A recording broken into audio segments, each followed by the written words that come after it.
Picture this. You're standing in a forest. It's maybe 70,000 BC. You don't have a name for what you're feeling, but something is wrong. Not outside. Outside is fine. The fire is still going, the group is still there, nobody's bleeding. The mammoth got away, but that happens. No, the wrongness is in here, somewhere behind your ribs, a low-grade heaviness that wasn't there yesterday.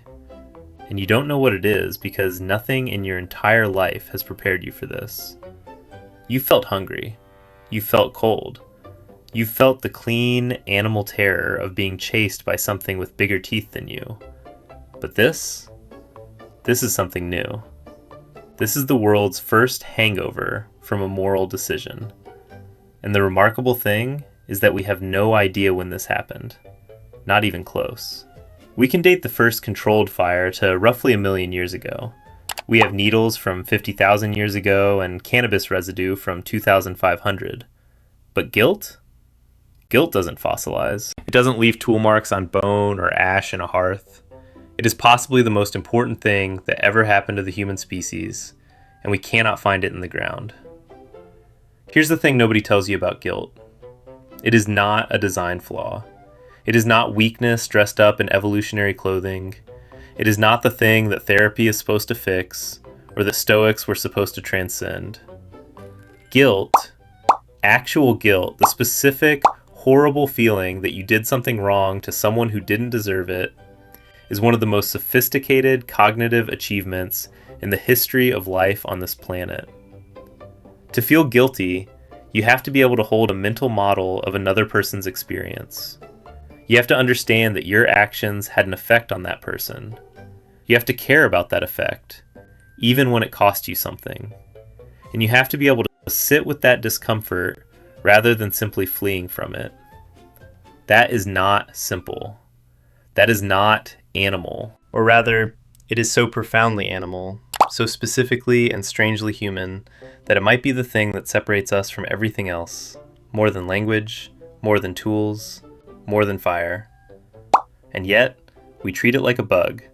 We build entire philosophical systems around getting rid of it. We take pills for it. We go to therapy to process it.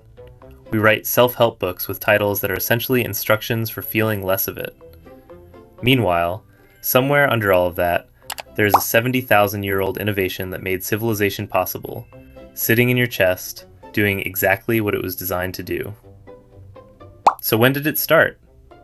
Who was the first human to lie awake at night, staring at the dark, replaying something they did and wishing they could undo it? We don't know. We will probably never know. But the answer is more interesting and more unsettling than you might expect. Let's start with what guilt actually is, because most people confuse it with two other things, and the confusion matters. Guilt is not shame. Shame is about who you are. Guilt is about what you did. Shame says I am bad. Guilt says I did something bad. That distinction sounds subtle until you look at what happens in the brain, and then it becomes one of the most important differences in all of human psychology. It also is not fear. Fear is anticipatory. It lives in the future. It says something bad might happen. Guilt lives in the past. It says something bad already happened and I caused it. Different feeling, different circuitry, different evolutionary purpose entirely. So what is actually happening when you feel guilty? Neuroscientists have been poking at this question for decades, and the picture that's emerging is genuinely strange. Guilt activates the anterior cingulate cortex, the part of your brain that processes conflict and error detection. It also lights up the medial prefrontal cortex, which is involved in thinking about other people's mental states. And here's the part that should stop you cold. Those two systems firing together means that when you feel guilty, your brain is simultaneously registering that you made an error and simulating the inner experience of the person you harmed. You are running a model of someone else's pain inside your own head and using it to punish yourself. That is not simple. A thermostat does not do that. A predator does not do that. Even most social animals do not appear to do that, at least not in the way we do. Which raises the obvious question. Do any other animals feel guilt? The honest answer is we don't know, and anyone who tells you otherwise is selling something. Dogs famously look guilty when you come home to a destroyed couch. But researchers have shown pretty convincingly that the guilty dog face appears whether or not the dog actually did anything wrong. It appears in response to your facial expression, not to any internal moral reckoning. What the dog is reading is your anger, not its own conscience. That is not guilt. That is very sophisticated social threat detection, which is impressive in its own right, but is a fundamentally different thing. Chimpanzees show something more interesting. They demonstrate behaviors that look like reconciliation after conflict, spontaneous consolation of distressed group members, apparent discomfort after harming an ally. Whether any of that involves subjective moral experience is genuinely unknown. The behavior is real. What's happening inside is a question we cannot yet answer. What we do know is this: the full package, the ability to model another mind, register your own wrongdoing, feel bad specifically because of the harm you caused, and carry that feeling forward in time as a motivation to repair it. That package appears to be either uniquely human or so much more developed in humans that the difference becomes meaningful. And it had to start somewhere. Here's the problem with finding the origin of guilt in the archaeological record. You cannot dig it up. You can find the spearhead, you can find the hearth, you can find the pigment and the carved bone and the burial goods arranged with obvious care around a body that someone clearly loved. But the feeling that drove the hand that placed those objects? Gone. Evaporated. Lost somewhere in the gap between behavior and evidence. This is the central frustration of trying to trace moral consciousness through deep time. We are looking for something interior, using only exterior clues. And the clues are sparse, ambiguous, and separated from their context by tens of thousands of years of silence. That said, there are things in the record that point somewhere interesting. The oldest known intentional burials date to roughly 100,000 years ago, possibly earlier. And burial is not nothing. An animal that buries its dead is an animal that has some concept of the dead as different from the living, some relationship with absence, some behavior driven by something other than immediate survival. You don't bury someone because it helps you eat. You bury someone because something about leaving them there feels wrong. Around the same period, we start seeing evidence of care for the injured and the weak. Skeletal remains from Neanderthal sites show individuals who survived serious injuries, lost limbs, suffered conditions that would have made independent survival impossible. Someone kept those people alive. Someone fed them, protected them, stayed with them through recovery that offered no immediate return on investment. That is altruism. And altruism and guilt are not the same thing, but they share a root. Both require caring about another person's experience as something real and morally relevant. Then there are the figurines, the cave paintings, the objects that serve no obvious practical function, but appear again and again across sites separated by thousands of miles and thousands of years. Humans making things that mean something. Humans operating in a symbolic register that requires holding abstract concepts in mind and treating them as real. A mind capable of symbol is a mind capable of moral abstraction. And a mind capable of moral abstraction is a mind that can, at least in principle, feel the weight of having violated something. None of this is proof. Archaeologists will be the first to tell you that inferring inner states from physical objects is a treacherous business. The absence of evidence is not evidence of absence, and the presence of evidence is not always evidence of what we think it is. But here's what the record does suggest with reasonable confidence.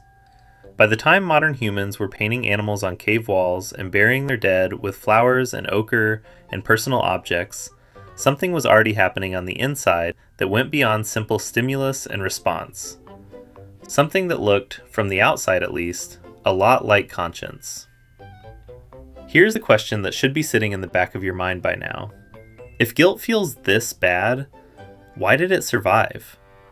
Evolution is not sentimental. It does not keep things around because they are interesting or because they make for good late-night reflection. It keeps things around because they work. So what does guilt do that was worth the cost of carrying it for 100,000 years? The answer, when you actually look at it, is almost embarrassingly elegant. Guilt is a self-policing mechanism. It is the internal version of an external punishment system. An internal is infinitely cheaper. Think about what it takes to maintain social order from the outside. You need enforcement. You need someone watching, someone ready to punish, a system that catches violations and responds to them. That is expensive. It requires coordination, it requires trust in the enforcers, and it breaks down the moment nobody is watching. Every authoritarian system in history has run into the same wall. You cannot post a guard on every corner. You cannot surveil every interaction. At some point, the system depends on people behaving when no one is looking. Guilt solves that problem from the inside. A person who feels genuine guilt does not need to be watched. They carry the watcher with them. They punish themselves in the dark, in private, in the middle of the night when there is no social consequence at stake. And critically, they are motivated to repair the damage they caused, to apologize, to make it right, to restore the relationship. Which means guilt does not just prevent future harm. It actively rebuilds the social fabric after harm has already occurred. Groups with this capacity had an extraordinary advantage. They could cooperate at scales and depths that groups without it simply could not reach. They could extend trust further. They could take risks together. They could build the kind of long-term reciprocal relationships that require confidence that the other person will feel bad if they betray you. Not just afraid of getting caught, actually bad. That confidence changes everything about what becomes possible between people. There's something almost uncomfortable about this framing, because it reframes guilt as a feature rather than a bug, as a tool rather than a wound, and that sits uneasily with how most of us experience it. Guilt does not feel like infrastructure. It feels like punishment. It feels like something happening to you rather than something working for you. But those two things are not mutually exclusive. The most effective systems often feel the worst from the inside. And guilt may be the most effective social technology our species ever developed, built not by any engineer, not by any civilization, but by 100,000 years of groups that held together and groups that fell apart, and the slow, brutal arithmetic of which ones survived. Come back to that person in the forest. 70,000 BC, maybe earlier, maybe later, we will never know exactly. They are lying awake while everyone else sleeps, and something is moving around inside them that has no name yet, because language itself is still a rough and incomplete tool, and the interior landscape of moral experience has not yet been mapped by anyone. They do not know they are feeling guilt. They just know something is wrong, and the wrongness is coming from them. They did not ask for this. No one taught them that what they did was bad in any abstract philosophical sense. There was no law, no scripture, no priest, no courtroom. There was just the feeling, arriving uninvited, refusing to leave, doing its quiet, relentless work in the dark. And here is what makes that moment extraordinary. That person, lying there in discomfort they cannot name, was not broken. They were not weak. They were not failing at being human. They were succeeding at it in the deepest possible way.